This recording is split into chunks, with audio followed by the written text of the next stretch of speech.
Hi, this is Greta Brokaw from Heart Medicine Devotions. Today we're going to talk about, am I a Judas? When we look at the betrayal of Jesus, Judas is the man. Judas is the one that a devil entered into.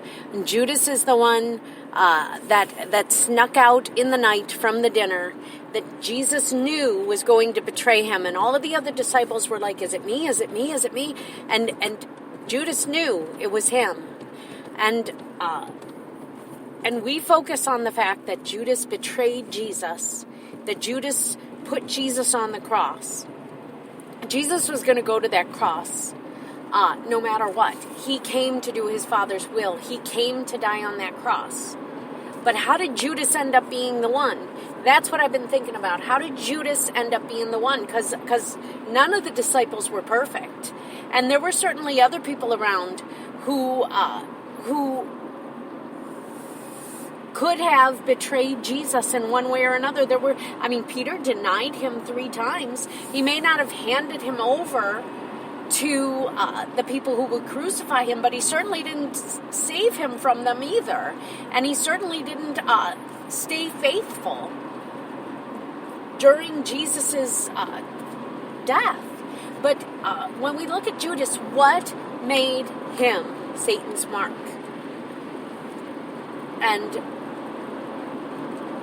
I think after studying and praying about it, I'm pretty sure that what made him Satan's mark was his love of money.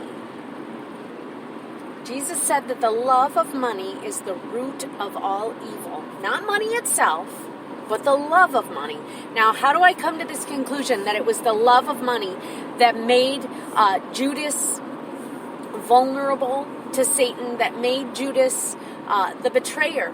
Because when we look at John 12, in John 12, it's maybe a week before the crucifixion, and Jesus is back at Lazarus's house. He's back with Lazarus and Mary and Martha. Martha's serving the meal, and Lazarus is sitting with him and his disciples, and they're having dinner, and all of a sudden Mary comes in with her alabaster jar, her ointment, her spikenard, and she breaks that bottle, pours it out on Jesus' feet, anoints his feet, and wipes them with her hair. And Jesus tells us that she's done this to my burying, And basically Jesus let them know that Mary understood way more than anybody else did at that point about what was going on, what Jesus was there for, and what was coming next. And what was Judas's response? Judas was sitting right there for it, and his response was, shouldn't we have taken this and sold it and given the money to the poor? This was a total waste. We could have sold this expensive perfume. We could have gotten money for it. We could have taken care of the poor with that money. And John tells us right out that the only reason that Judas said this, it wasn't because he cared for the poor. It was because he was the guy who handled the bag. He was the one who took care of the purse. He was the treasurer for Jesus and his disciples. And so if they had sold that oil, Judas would have had access to that money and probably would have been able to skim a little off the top. And that was what was in Judas's heart. Not taking care of the poor. Not what is the best and right thing here. What is the thing that would be most pleasing to God in this situation? Judas's thought was, how can I convert this into money? How can I line my pockets in this situation? And that was Judas's motivation when he betrayed Jesus. We have no indication that Judas had any kind of problem with Jesus. We have no indication that he was mad at Jesus, that he was looking for any kind of revenge, that he didn't believe anything that Jesus said.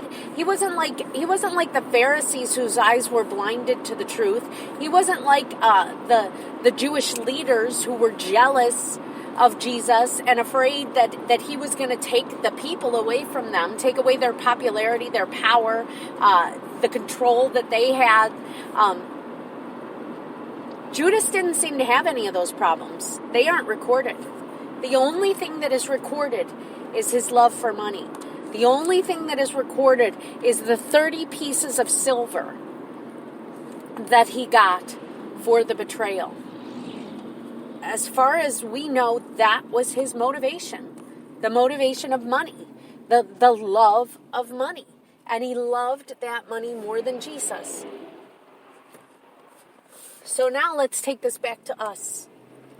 Because you and I may not have the power to put Jesus on that cross. Jesus already went to that cross. He was going to go to that cross with or without Judas. He was going to go to that cross regardless of what we have done. But, we may not have decisions to make that put Jesus on that cross. But we have decisions to make that determine in our lives whether or not he stays on that cross. Whether he rises from the grave and has victory over hell and sin and death and gives us victory in our lives over our besetting sins, over the things that hold us back, over the things that steal our hearts away from him. We decide, does he stay on that cross? Or do we get the victory? Do we get the resurrection? Do we get the 3 days later?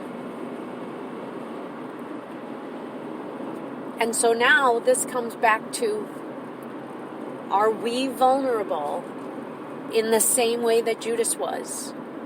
Do we have the same weakness? And are we allowing Satan to exploit that weakness to the hurt of our Savior? To the hurt of our victory, to the hurt of the plans and purposes that God has for us, to the hurt of the cause of Christ. Do we love money more than we love Jesus? Are we more concerned with our next side hustle? Are we more concerned with finding the better job? Are we more concerned with getting the next promotion? Are we more concerned with accumulating more toys? Do we live by the idea that whoever has the most toys in the end wins? Or are we set on the glory of God? Are we set on glorifying him instead of glorifying our own lusts and our own desires? I don't want to be a Judas. I don't want to be controlled by the love of money and the love of stuff. I don't want to be so wrapped up in getting more toys, making more money, having the best of everything, gaining the whole world, and losing my soul.